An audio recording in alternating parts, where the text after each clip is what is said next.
Hey, Brew Crew. We just wanted to start this episode off by telling you there is a trigger warning ahead. We're going to get emotional, we're going to get connected, because we're debuting our new segment, which is Sip and Share. We tell your stories, we read them aloud, and we get intimate, so to speak, as far as just getting in depth with each other. So we're excited for that episode, but we do need to place a trigger warning because today's subject area is pretty intense. Yeah, so sorry that we took so long to get episode 3 out. We had to go get me graduated with my master's. So I had to drive up to Denver, and I got to walk the stage and visit the University of Denver's campus, but we're here now. And so without further ado, I'm Grace. And I'm Garrett. And this is Brewing with the Brewers. Woke up late, but I'm feeling fine. Hot cup in hand and a clear state of mind. Talking about nothing, but that's something too. Kicking it off with a brew or two.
I really think that we probably need to start off by giving a proper library clap to Grace for her awesome achievement. So congratulations. 2 years, man.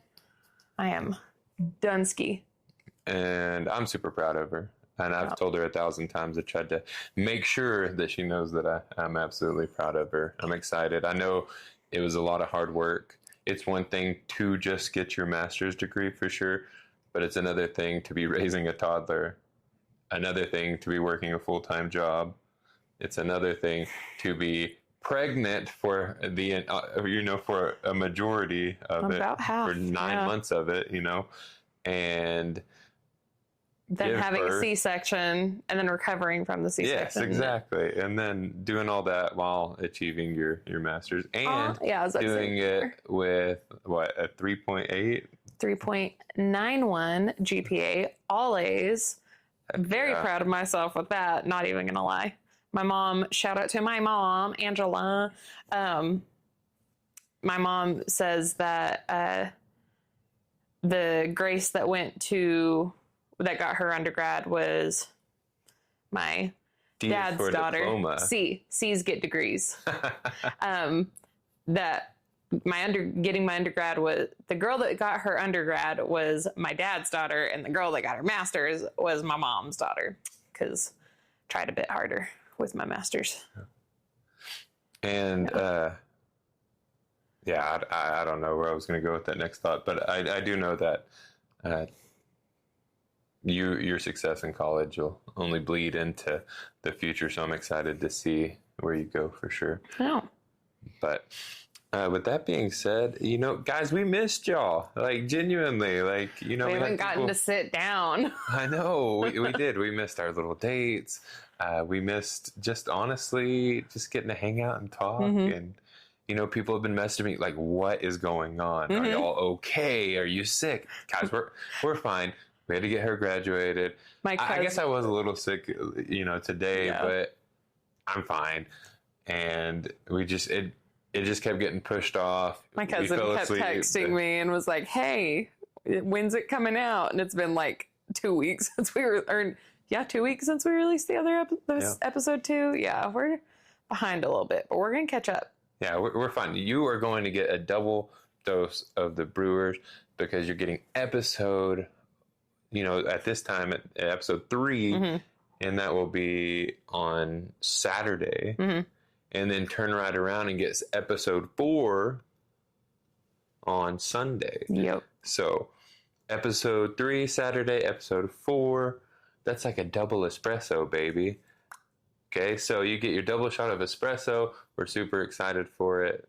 And, with that, I think we can go into a pretty fun segment and see what's waiting for us on the other side of story time. Woohoo! Story time.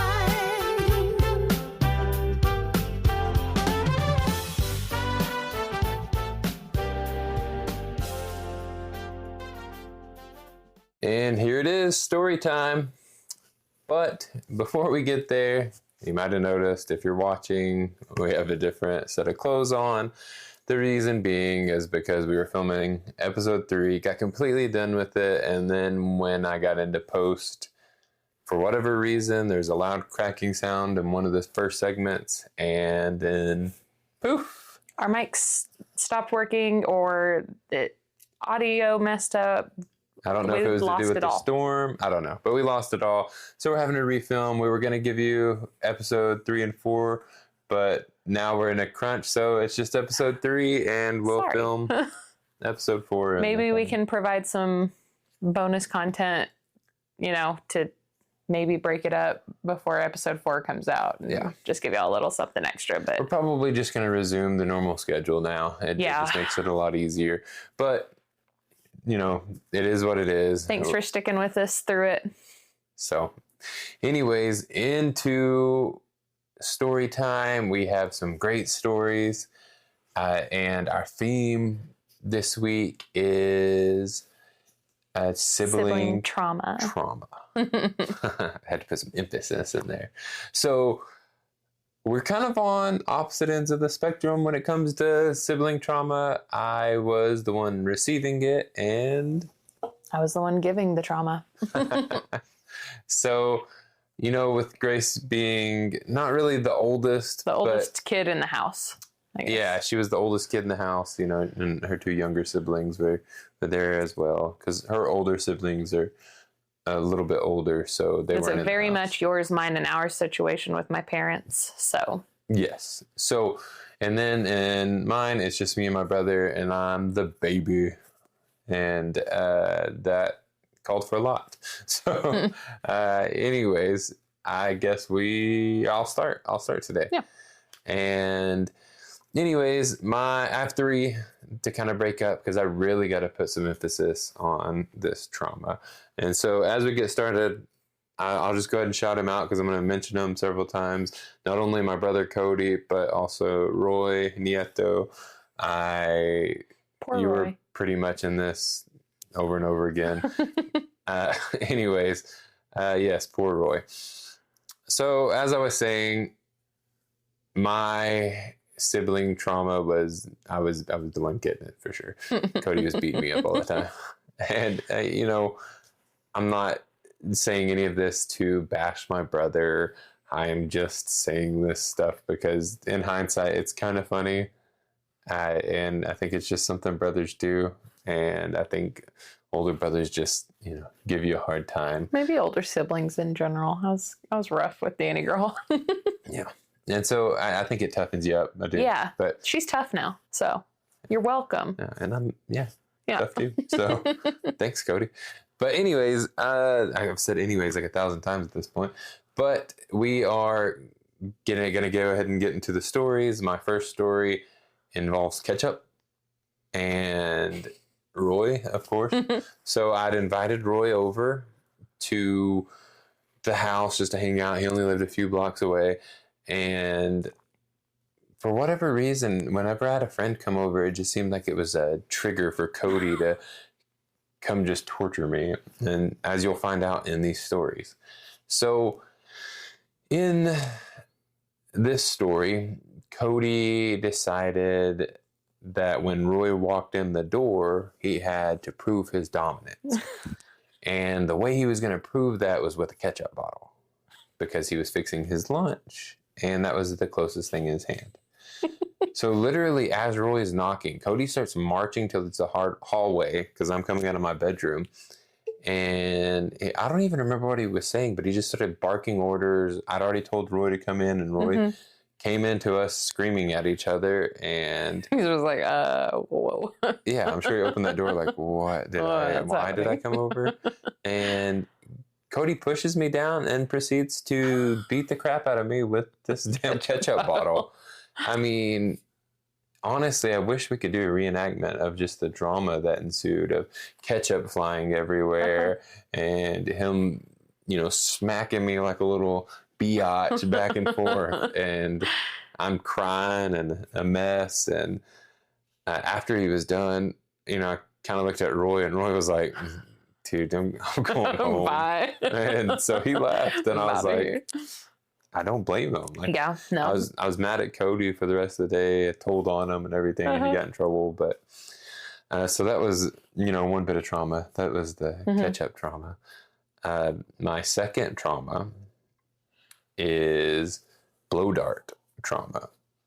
And shout out Mom and Aunt Kim, because I still to this day think y'all were silly for doing this. They decided to go purchase Cody and my cousin a blow dart gun. Both of them got blow dart guns. And if you don't know what a blow dart gun is, it's this like long tubed, not really a gun, it's just a long tube with a mouthpiece kind of at the end, and you blow into it. Yeah. Then you just like shoots out a little 5-inch metal needle that's sharp, because that sounds like fun for preteens. That's what you need to give children. And especially those two.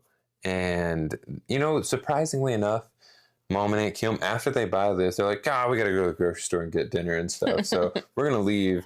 And Dad and Aunt Kim's ex-husband were there. And Cody and Tanner, everyone's surprised, didn't do anything with the blow dart gun. They just kind of shot at their targets outside, then went inside and shot at their little target.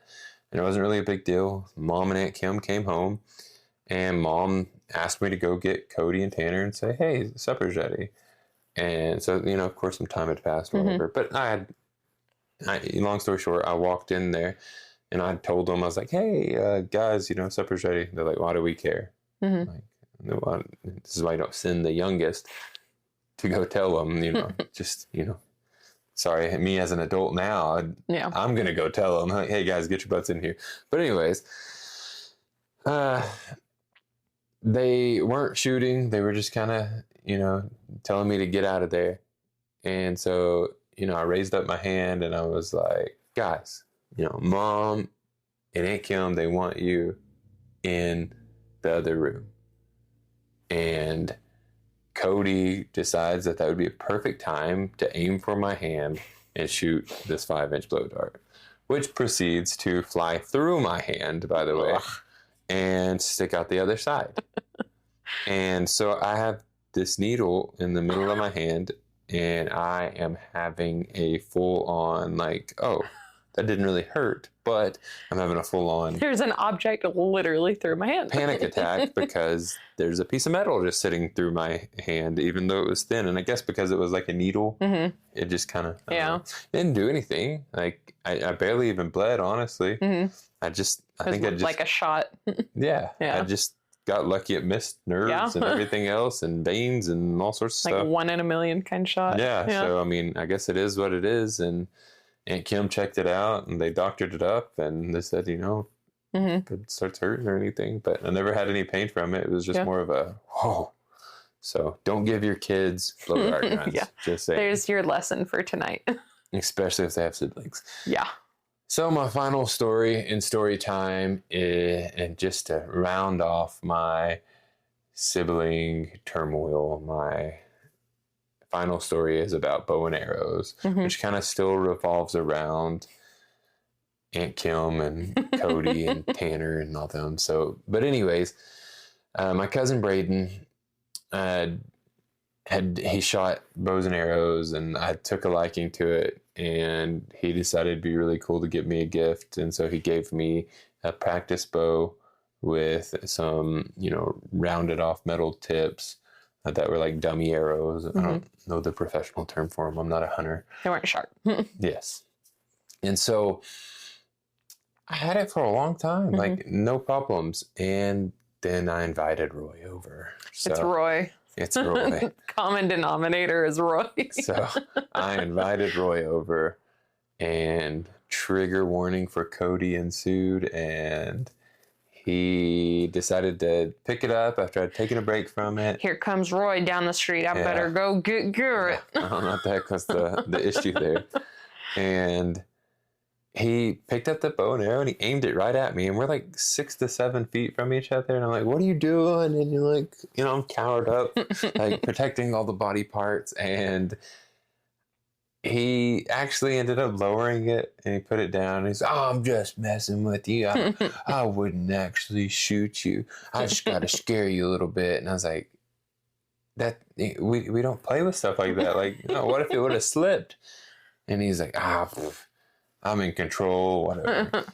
And so, not too long before Roy, he's probably a block away at this point, Cody starts aiming the dang thing at me again. I think he sensed Roy. And Roy's looking and he's like, damn it, there they go again. Well, he didn't see us yet. He didn't see us there yet.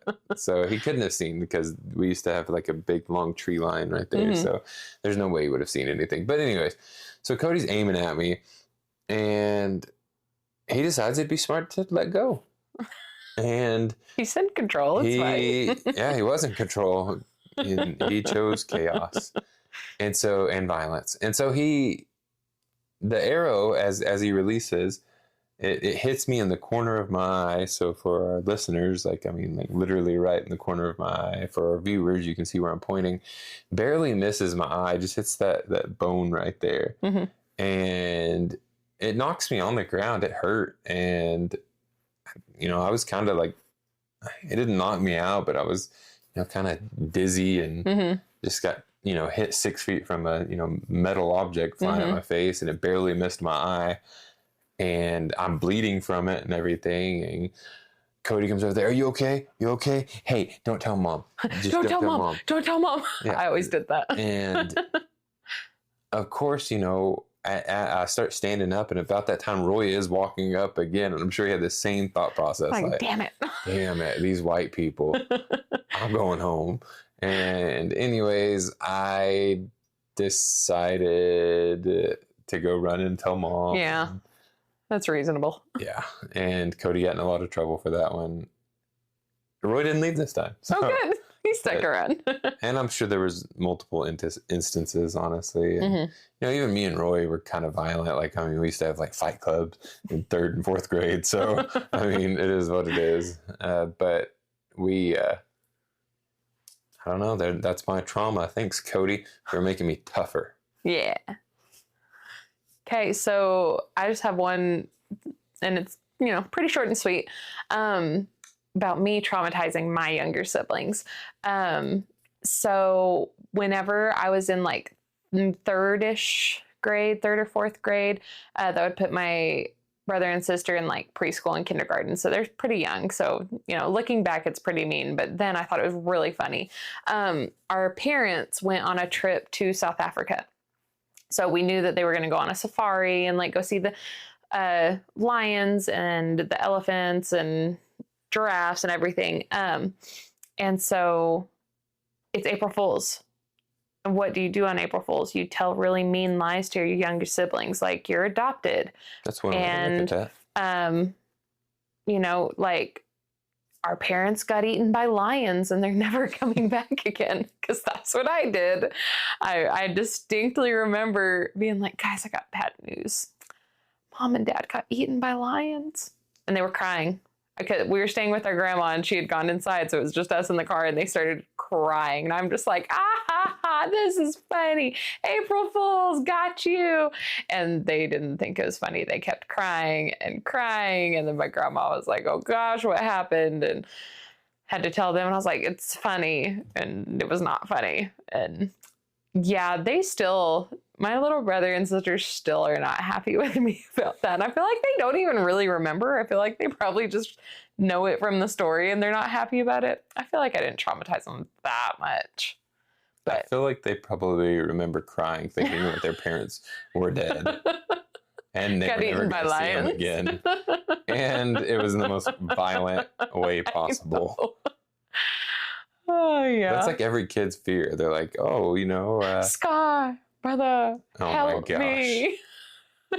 We did watch The Lion King a lot growing up. So they had a reference. that would have been cruel if you had played The Lion King after you said that joke. Oh, but man. But yeah, so. if you don't know Grace is very much into dark humor. Yes. And that definitely is fitting for her. So, but Yep. I Dead dad sorry, jokes Cash. all the time. Oh my gosh. Sorry, Cash. Sorry, Danny girl. I'm not. Sorry Trauma for your makes trauma. you funny. I feel you. Trauma makes you funny, so you are welcome, actually. She must not have received very much trauma. Just saying. I received the most trauma. Are I you know. kidding? My I dad's know. dead. And with that, we are on to our next segment. 5 minutes on the soapbox. Let the people know. Fight it up, can't get enough. Now here we go. Welcome to our 5-minute soapbox, which is our favorite segment where we get to bitch and rant. Love to complain. I'll say it every time. This week, it is a little different because we are going to utilize our 5 minutes together. We instead agreed of on a splitting it. topic. Because we have a topic that we are very much both passionate about. And apparently, I'm super passionate about this subject. Yeah, before we had to re-record. So yesterday, whenever we were talking about this, he talked for like 3.5 minutes of Probably it. Because longer. he was And I still had more, Yeah, which is why I don't mind doing it again. we had to cut off the time. Because we definitely changed some stuff since we had to re-record. But this, I'm willing to debate on again, and I think everybody, not even debate, I'm willing to rant on it again. And it might be like I don't know, some people are going to agree with it, some people aren't. I feel like most people, like what I talked about last week was women's pants. I feel like most people probably agree with that. Yeah. But I mean, this one could be controversial to some. Let us know after we get through ranting. Yeah. As soon as she's ready to start the timer, we'll get going. We are going to be talking about... Tip culture. Yes. So I guess before we start, Yeah, we can kind of explain what that is to people who don't know. tip culture in the U.S. is way different than anywhere else. We just have that expectation that you have Wherever to you tip. go, you have to tip. And one side of the argument is, of course, should I have to tip at Starbucks to the cashier that did nothing? Yeah. That's not not the barista, just the person taking my order. And like, if you're going out, and those people get paid. Let's just clear that up. They get paid. It's not like a waitress or a waiter. Yeah. So, but before we get into it, and start talking about it, let's just go ahead and rant about it because we'll talk about it plenty. Garrett's gonna start us, and we're just gonna we can interrupt each other and kind of talk with each other for this one because we are talking about the same thing. Okay, ready, go. So, my biggest pet peeve with tip culture is complaining about not getting a tip and saying that it's the patron, it's the person's fault for coming in. They should know, they should have the expectation that they're going to tip. Well, I don't disagree with that. I agree with that. You should, if you're going to go eat, you should be ready. Yeah, you should be tip. ready to tip. But my problem with that is the defense, first of all, of, well, if you leave me a $5 tip, I only got $5 for that hour. That's not true because you more than likely are getting 2 to 3 tables. And most people are eating, if they're not talking within, anywhere 30 minutes to an hour. Yeah. So you might have 6 tables within that hour. And if you're averaging, even just $10, that's $60 an hour. Yeah. That is way more than what Even the $5, average. that's $30 an hour. Yeah, I mean, that's way more than what people are, out there getting at other 9-to-5s and everything else. But, anyways, you can't. I personally don't think that you can use that in an argument. Yeah. I also firmly believe that it is ridiculous to expect a 12% tip or whatever if your service isn't up to par. Like I that get is it. the job you have. You chose to do that. Yeah, you chose to do it. You chose to be. And if you're to be a server, if your livelihood depends on it, then you need to be good at your job. Yeah, do the best that you can in any job. Do your best. Even on the rough days, just do your best. Yeah. And so do the bare minimum. Now I don't ever get confrontational, even if it's like cold. I might mention it maybe, but more often not. Like, oh man, this is delicious. It was awesome. I say as I'm no, like, this is great. Man, Love it. I need to warm this up. But my usual thing is my drink. Like, even if it's just water, dude. Like, when I was a server, I always made sure that drink was never empty.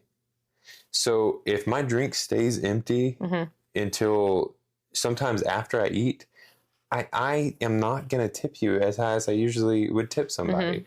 And I even try on low tips to do, like, I usually go above 20%. Yeah. I get, hey, I got a $20 meal. We typically try to tip 10. Yeah, at least 10 minimum. But if you didn't do a good job, like, I'm sorry, I'm probably going to leave you a $2 tip. And I know that sounds really crappy, but if you're just not trying, like, I only saw you one time out of this whole thing. When you brought us like menus or something. Yeah. How many times does that happen? Didn't bring our drink, didn't bring our food, didn't refill anything. And then at the end, still expect a tip. Yeah, and then at the end when you show up to, hey guys, do you enjoy it? Here's your check. Have a good night. Yeah. And I know you're the one getting that tip. Yeah. Like, dude, no. And I have in the past, I'm not going to lie, I've gone and found the person that waited on us the most and given them the tip. Because I think it is absolutely ridiculous that is even a dynamic. And especially with tips not being taxed anymore and everything else, I really think it should be one of those things. Like, you signed up for that job with the full expectation. Just try to do your best. You don't even have to be good. Just be like, hey guys, sorry, like, I'm running around. Like, even if like somebody is like, if it's crazy busy and someone's still making an effort, like maybe the drink isn't filled the whole time, but you can see them working and running around and they're like, hey guys, I'm sorry, it's crazy. I'll get that for you real quick. Like, yes, I will probably cut you some slack. And I get that we're more rational in this and there's crazy customers out there that make it hard on a server. I mean, but that's in every industry. There's crazy parents when you're in education. I mean, there's crazy bosses. I mean, you've got all sorts of crazy people. And it sucks when you get them, and then it does set up your day. But we're just talking more so of you can just show up, maybe fill a drink one time. You're not really very friendly, and then you go, like, it seems like it's happened all the time on Facebook lately. You go gripe because you didn't get tipped for your subpar service. Yeah. I'm sorry, but it's fine. But before we end, get upset about that. Before we end, what really drives me insane is like people at the cashier register trying to get you to give them a tip whenever they didn't do much. And time. Sorry. There we go. I figured that was going to happen again because it does fire me up. Yeah, it's ridiculous. And I get her side. Hers is the cash register. This is why I mentioned it beforehand, just to reiterate it. Like, it is ridiculous. Absolutely ridiculous. Yeah. That it's expected to give a tip for sitting there at the cash register. Or even we went to Fazoli's and it was like, tip our staff. What? Yeah. Why? Y'all are all getting paid. Yeah, I mean, I'm going to guess there's no servers there. No. So, I mean, I know there's no servers there, but I'm going to guess nobody's on like a $2 wage. Yeah. So it's like, hey, we don't pay them a lot. So, hey, let's, you do it. You do it. Yeah. So, but anyways, that was our 5-minute rant. I hope some of y'all can relate. And even if you don't, Let us know. Tell us if we're wrong and why we're wrong. I probably won't ever agree with you, but you can try. We love a good debate. Yep. So with that being said, it's time to move on to our next segment, which is our new segment, Sip and Share.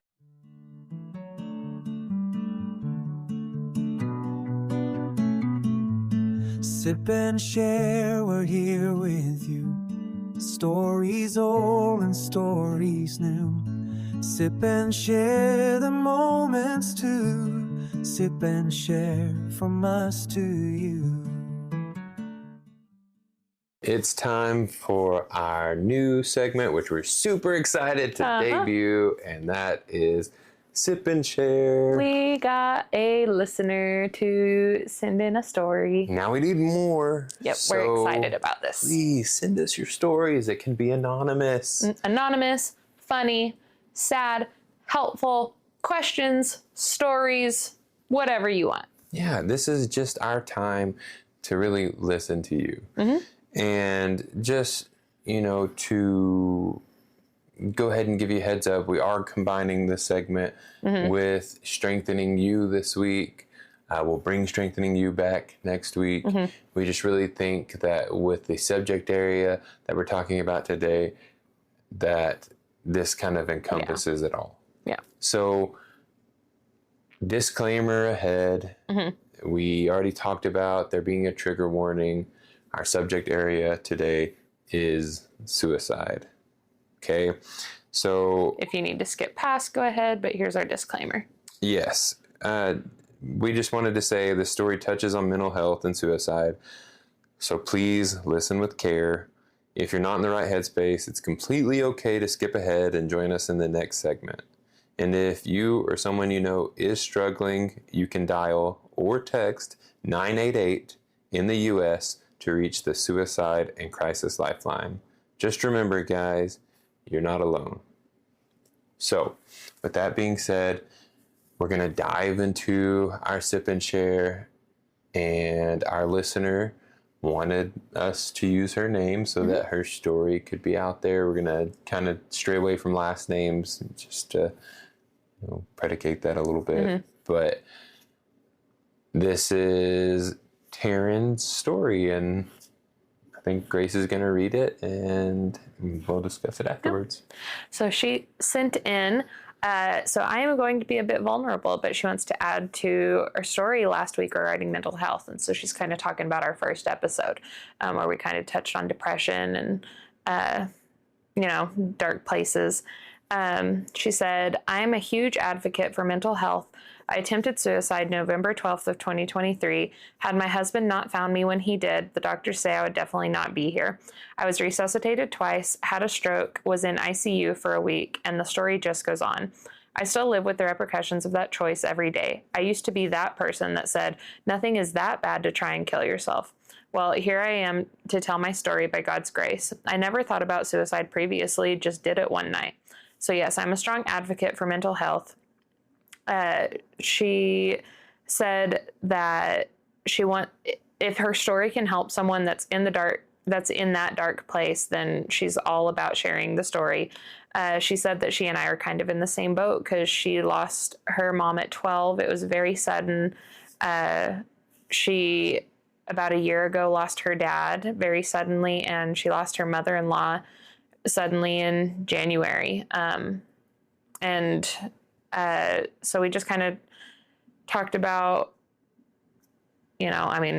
losing a parent's so crazy hard. It's a hole that in your heart that's just never filled again. Like, you can kind of manage your grief and pain, and you have longer times where it doesn't affect you as much. Some days you're fine. And like earlier, I was making my dark humor dead dad jokes. And the only reason those are funny to me is because I know my dad would have thought they were hilarious. So, but then sometimes I see a picture of him and I'm just a sobbing mess for the next hour. It's crazy. Grief is weird, but those thoughts just pop in your head out of nowhere sometimes. And like Taryn said, she had never thought about it before. And then just all of a sudden, her brain popped up, the thought popped up, and thank goodness her husband found her, and that, you know, she's here with us. We love that family. He coached her son, and yeah, they're an awesome family. Yeah, I agreed. And, you know, her husband, you know, now I got to design a logo for him, which I probably need to go revisit because I've improved drastically, like relearning some of those programs and stuff. But, you know, on to the story at hand, I truly believe, and I know it's really hard in the moment, but I truly believe that there's always a light. There's always something to grasp on, and it could be the dimmest light.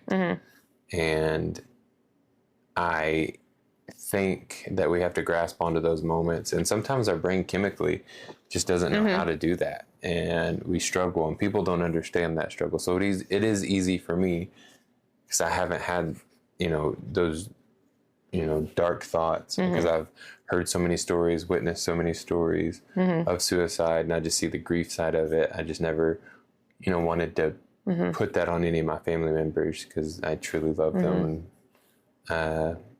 And not to say that, you know, that's just my story. Yeah. Is all I'm saying is I can't get in that headspace. Yeah.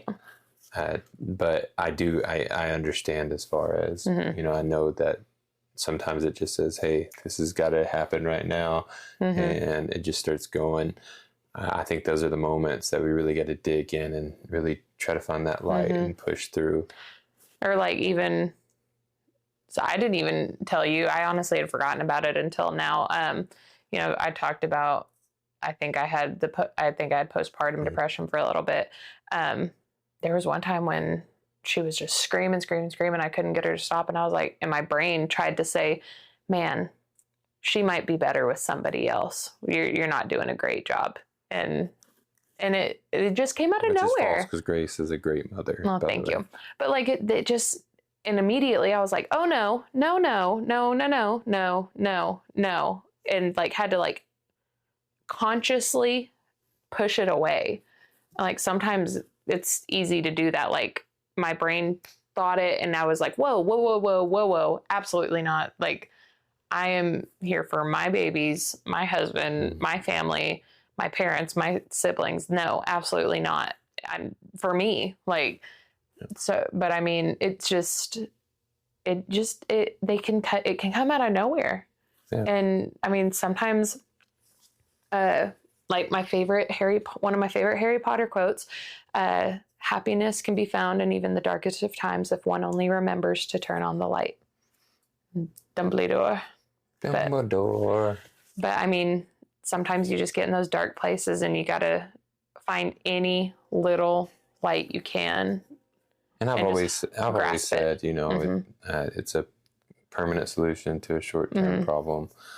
And it is, life will hit you, and it might hit you 20, 30 times before it really gives you that, you know, big reward. It's just, life is a grind, and you just got to keep grinding and live for those bright moments, and look forward to the moments that haven't even happened yet. So, and just remember, there's always somebody, even when it doesn't seem like it, there's always somebody that would absolutely hate you being gone. You matter. You're supposed to be here. You have a purpose. And even if you don't know what it is, even if you think you don't, like, you are here for a reason. You're meant to be here. Yeah, and I watched a video as a documentary, and it was just something about suicide. And I remember there's a gentleman, he jumped from the Golden Gate Bridge. And when he jumped, he said his instant thought was regret. He instantly regretted his decision. And after going to, you know, many recovery things and, you know, talking with groups of people that also had attempted suicide, that most of their thoughts were all regret. And thankfully they lived to tell the tale. And some of them bore the scars that, you know, whatever their chosen method was. And it was really heartbreaking. And, you know, he goes around now and talks with people, and if you're having those thoughts, we really encourage it. Mm-hmm. Encourage you to go talk with someone. Therapy is wonderful. Whenever I went in high school, I thought I was like, I'm not going to therapy. I'm not crazy. I'm not doing this. And oh my gosh, thank goodness I did. Like, it is, even if you're like, no, it's for crazy people, like just having somebody to sit there and vent to, or to voice what's happening in your head, and somebody be like, oh, I understand what you're saying. And like repeating it back to you, and you're like, okay, that makes sense. Thank you. Like, yeah, I mean, so if you can get professional help, great. If you have somebody that you can confide in, great. And the hotline that we talked about, they're there to speak with you and help you. Yeah. So, but we know that this was a tough subject, and this might be hard for, some people to hear, maybe even people that have had, those thoughts themselves. While we don't want all of these sips and shares to be, sad, we definitely, get it. And it gives us an opportunity to, really help share people's stories. And that way, if somebody is having those thoughts, you got to be vulnerable because we're not professionals. Yeah. But, maybe hearing this, it might help. So. It's good to be vulnerable sometimes. And it can be scary too. But I mean, people appreciate being real. Agreed. But with that being said, I think we can, kind of take this energy and, find that light in the podcast and move on to let's turn off the lights and find the light in the dark, with, as Dumbledore said, and let's get to getting nerdy with it.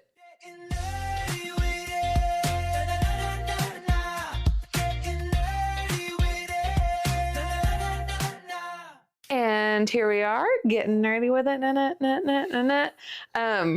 Gotta love the beat. Yes. So we are going to play a game today, actually. It's our reward for our listeners. Yes. Since we took a 2-week vacay, baby. Yep. Not a vacay for me. I had to finish my friggin' capstone, 37 pages, man, almost 8,000 words. It was a lot of work. I enjoyed getting to hang out with my kiddos. Yep. But anyways, we're going to be talking about one of my favorite things in the world, which is Harry Potter. Oh, yeah. Okay. Yeah. Well, you're here too. But sorry. Harry Potter. I thought that was a good game. Here, sorry. One of my favorite fictional things. Harry Potter. Loved Harry Potter since I was a kid. I've always loved it. But we're going to be playing a game where every answer corresponds with, letters of the alphabet. We're going to give you 2 examples before we actually start. But, we're going to count Garrett's points as we go. And if you do better than him, let us know. Comment on our social medias and let us know if you did better. We'll try to post this whole segment. Yeah, we'll try to post it. See how you did. Yeah. Okay, so here are examples. You don't get points for these 2 because they're just showing. That's okay. Letter A. The prisoner where Dementors guard. Easy. Azkaban. See, so A. Azkaban. B. Who impersonated Mad-Eye Moody in The Goblet of Fire? Also easy, because I should get bonus points because the actor's David Tennant and it is Barty Crouch Jr. Hello, Father. So, if you're just listening, that's probably going to be a weird sound. If you're viewing, you'll understand what I just did.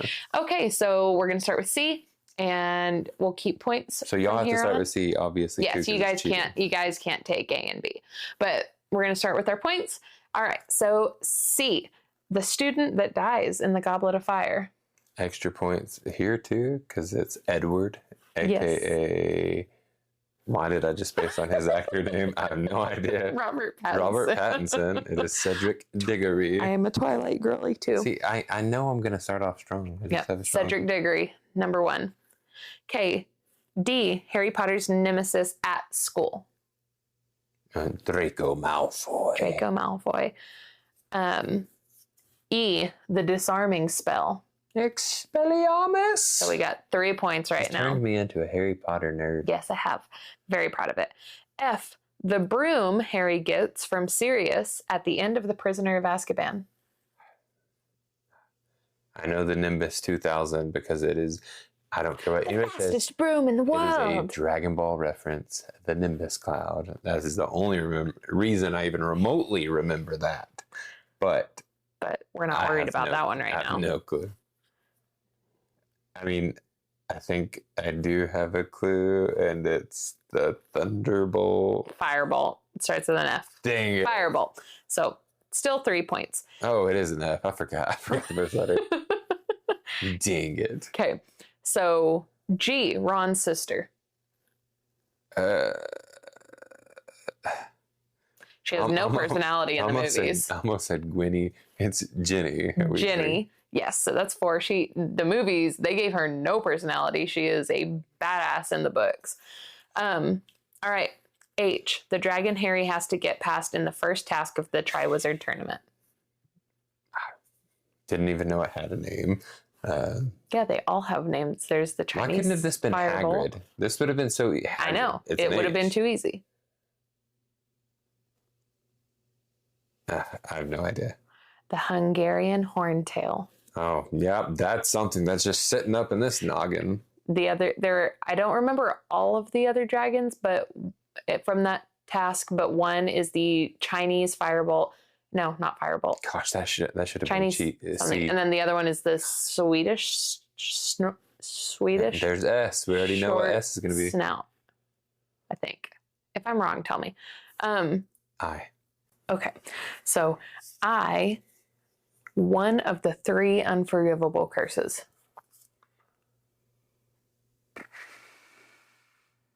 I'm drawing a blank on all of them. I know there's one that Bellatrix used on Neville's parents. Mm-hmm. The Cruciatus curse. Uh-huh. Oh, I remembered one. You can say the incantation, or you can say the name of the spell. Yeah, I have no idea. I'm sure it's the one that controls people, though. Mm-hmm. Yeah, I don't know the name. Imperious curse. Imperious. And the incantation is Imperio. Here we go. Okay, J, Harry's dad's name. James. Yep. Oh, I forgot to keep count. It's all right. It's all right. We can go back. We can go back. We can leave it in the caption when we post this. Okay, K, the bus that picks up stranded witches and wizards. It got Harry at the beginning of The Prisoner of Azkaban. The night bus. Yes. L, the girl who says, "You're just as sane as I am." Luna Lovegood. Yes. M, this professor transforms into a cat. McGonagall. N, Tonks's first name.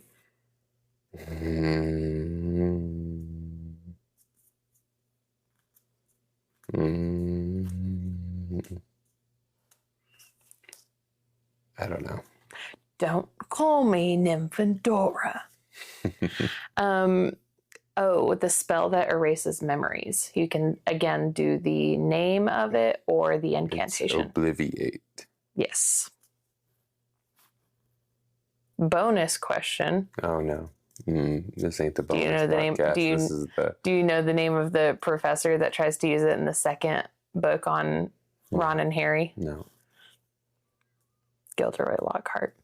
But anyways, P. I actually didn't know that. Actually. Yeah. P, the class that Snape teaches. Potions. Yep. Q, the professor that allowed Voldemort to possess his body. Quirrell. R, Lupin's first name. Remus. S, Harry's godfather's name. Severus. No. No, sorry. I feel like I've said that before. It's Sirius Black. Yes. I don't know. I said that. T, the class McGonagall teaches. That's filed in the I don't friggin' know. She teaches transfiguration. There we go. Oh, yeah. Because that's how Hermione gets the idea for the cat, right? Or not the cat, where she turns into a cat. No. It's not? No. I don't know. She drinks polyjuice potion. I thought she learned, that's potions. So never mind. All right, go ahead. Next one. Now I need to tell you. and she pulls hair off of Millicent's robes, and it was cat hair. I know the story. I know the story. Thank you. You apparently didn't. Next, please. Okay, easiest one. You, the most hated Hogwarts professor of all time. Dolores Umbridge. V, the truth-telling potion. Truth the serum. It starts with a V. I don't know. Veritaserum. Yeah, because I would know that. W, the last name of Oliver, the Quidditch captain in Harry's first year at Hogwarts. Not Weasley. It's not Weasley. Wood. Yes, Oliver Wood. X, Luna's dad's name. No earthly idea. Xenophilius. Y, Voldemort's alias. It's definitely he who shall not be named. That starts with an H, not a Y. That's exactly it. Should lay it on me. You know who. I know who is called he who shall not be named, and that's Voldemort. He is also you know who. Think about the first movie, Hagrid. Did you come up with these? No. Yes, I did come up with these, but I know my Harry Potter knowledge. Okay, and last one, Z, the joke shop located in Hogsmeade. No. I have no idea. Zonko's joke shop. There we go. Okay, so let us know. Did you do better than him? I got all of them right because I came up with all of them. You just said you didn't come up with all of them. Got to get your story straight here. I said no, and then I said yes, I did. But okay, then. I don't know where you went for the second part of that answer. I don't know either. I disappeared, I guess. I don't know. Yep. But that brings us to the end of our getting nerdy with it. Well, that's pretty much the end of our show this week. Episode 3. Yeah, it is definitely a wrap to episode 3. I think it was a fun one. Mm-hmm. I definitely was excited. It definitely was worth the wait, in my opinion, but it also definitely had its own... it was a whole cluster to get done. Yes, exactly. It was a ton of fun to attempt to get done. Yeah. Between children just waking up and us having to take almost an hour break to film the last part of it. Just to get them back to sleep. Just to get them back to sleep and then still possibly just waking up. So, but I hope you had fun. I hope you rode the roller coaster of emotions like we did today. And, we're looking forward to, what comes next week. So if you have something, send it to us. Just send it. Stories, anything fun, silly, anything heavy that you just want to have heard. Anything spooky, because we're about to be in spooky season. We didn't even hype that up. So be prepared, because towards the end of September, coming into October, we are definitely going to be more into the Halloween theme. Story time will definitely have some ghost scary stories. I've had a couple encounters in my day. And before we completely wrap this up, I did want to give a shout out because I ate there with a former student of mine the other day. He was wanting me to film his wedding. I want to give a shout out to Golden Waffle. Love the Golden Waffle. Because that place is flippin' phenomenal. Their coffee is delicious, which is, something that we love.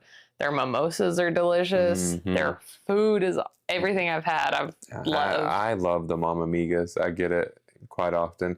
But like their fresh fruit bowls, their sugar-free maple lattes. The flavor of the coffee itself is so good. And we didn't have coffee this time, so we didn't talk about it. Yeah. But we figured why not talk about a coffee that we love. We had coffee yesterday whenever we originally got this done. We But did, with cute pumpkin mugs. Yeah. But, those are dirty now. So, but anyways, we love the golden waffles. So if you live in the Panhandle area, travel to Amarillo and go check out the golden waffle. So I think with that being said, until next time, this was Brewing with the Brewers.